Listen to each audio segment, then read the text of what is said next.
Back to my channel. तो आज की वीडियो का टॉपिक है कि सेल फिजियोलॉजी क्या है। हमारे पास ये बीआरएस फिजियोलॉजी वाली बुक जो है उसका चैप्टर 1 है हमारे पास। तो हम देख लेते हैं इस चैप्टर में कौन कौन से कंटेंट है। सबसे पहले हमारे पास आ जाता है कि सेल मेम्ब्रेन क्या होती है।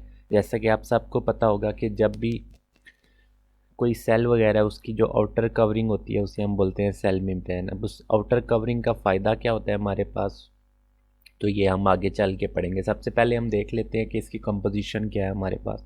तो सेल मेम्ब्रेन जो है हमारे पास कंपोज हुई होती है या बनी होती है दो चीज़ों से। पहली चीज़ है फॉस्फोलिपिड्स और दूसरे नंबर पे आते हैं हमारे पास प्रोटीन्स। अब जो सेल मेम्ब्रेन है इसको हम बोलते हैं लिपिड बायलेयर।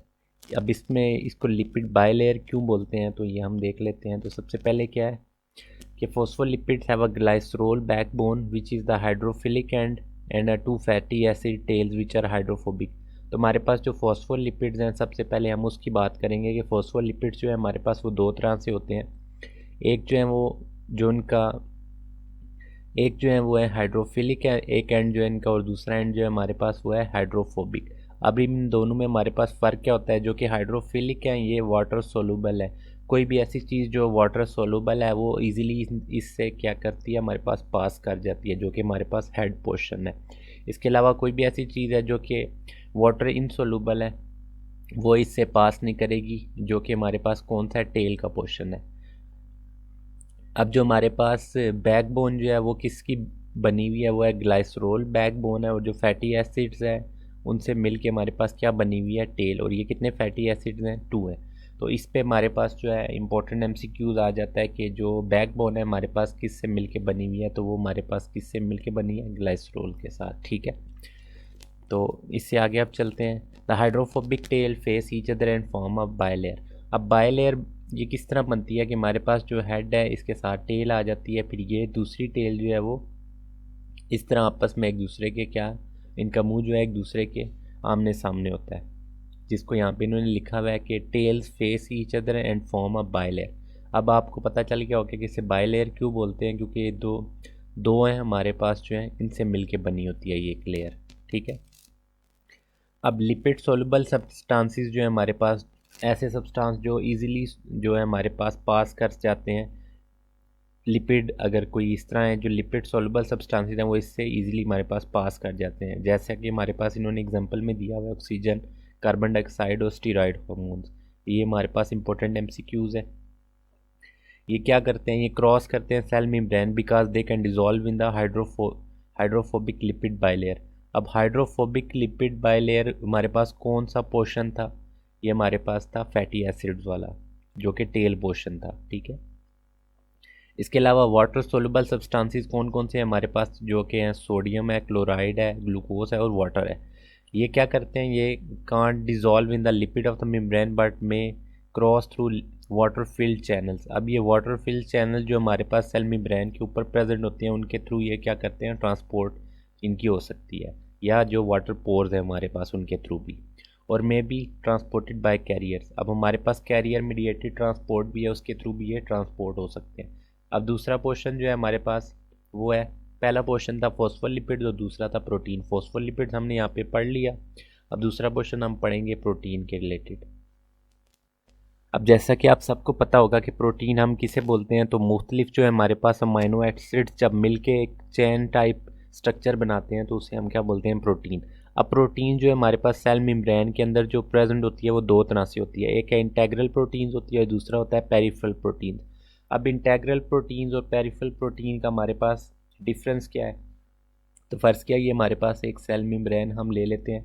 कोई भी ऐसा प्रोटीन जो होंगे हमारे पास जो फ्रंट और बैक दोनों को पास करते हैं और सेल को भी, सेल मेम्ब्रेन को भी पास करेंगे, तो इनको हम बोलेंगे इंटेग्रल प्रोटीन। इसका मतलब है कि एक सेल मेम्ब्रेन का हिस्सा है।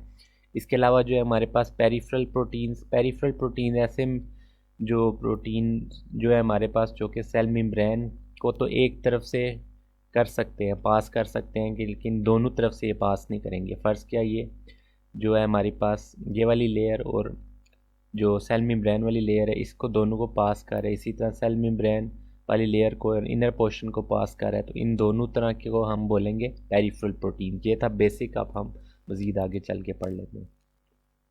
तो integral proteins are anchored to and embedded in the cell membrane, वही बात जो मैंने आपको बताई है कि पास करती है दोनों साइड को थ्रू हाइड्रोफोबिक इंट्रैक्शन। अब इनके अंदर जो हमारे पास इंट्रैक्शन है वो कौन से हैं, हाइड्रोफोबिक में स्पैन द सेल मेम्ब्रेन। अब ये क्या कर सकते हैं, ये पूरी सेल मेम्ब्रेन के पोर्शन को भी कवर कर सकते हैं, ठीक है। अब इनमें कौन कौन सी चीज़ें आ जाती हैं, तो हमारे पास आ जाता है ion channel transport protein, receptors आ जाता है, ग्वाइनोसिन 5 ट्राइफॉस्फेट आ जाता है, बाइंडिंग प्रोटीन जैसा कि हमारे पास जी प्रोटीन्स हैं, जो कि फार्माकोलॉजी का एक बहुत ही इंपॉर्टेंट MCQs पोर्शन है हमारे पास, ठीक है। इसके अलावा हम सेकंड पोर्शन की तरफ चलते हैं जो कि पेरिफेरल प्रोटीन्स। अब पेरिफेरल प्रोटीन्स क्या है हमारे पास, they are not embedded in the cell membrane. सबसे पहली चीज़ के सेल मेम्ब्रेन के अंदर इम्बेडेड नहीं है, ठीक है। Are not covalently bound to cell membrane, इसका मतलब है कि ये लूज कनेक्शंस हैं जो कि इतने स्ट्रॉन्गली बाउंड नहीं है सेल मेम्ब्रेन के साथ, ठीक है। Are loosely attach to the cell membrane by electrostatic interactions. अब इंट्रैक्शंस जो इनके बीच में वो कौन सी है, इलेक्ट्रोस्टैटिक इंट्रैक्शंस है। ये इंपॉर्टेंट MCQs है, ये आपको पता होना चाहिए। फिर हमारे पास नेक्स्ट पोर्शन जो आ जाता है वो है इंटरसेलुलर कनेक्शंस। अब इंटरसेलुलर कनेक्शन जो है हमारे पास दो तरह के इन्होंने हमें दिए हुए हैं, एक है टाइट जंक्शंस और दूसरा है हमारे पास gap junction.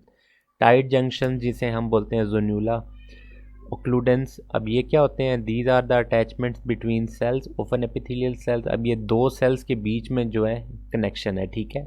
May be an intercellular pathway for solutes depending on the size charge and characteristics of the tight junction. अब ये क्या है, इंटरसेलुलर पाथवे है, उन सल्यूट्स के लिए डिपेंड करते हैं किस चीज़ के ऊपर, जो कि साइज़ के ऊपर, चार्ज के ऊपर और characteristics of the tight junction के, किस तरह का टाइट जंक्शन है ये भी मैटर करता है। मे बी टाइट और लीकी। अब ये दो तरह के हैं जो कि हमें इन्होंने एग्जांपल दी हुई है।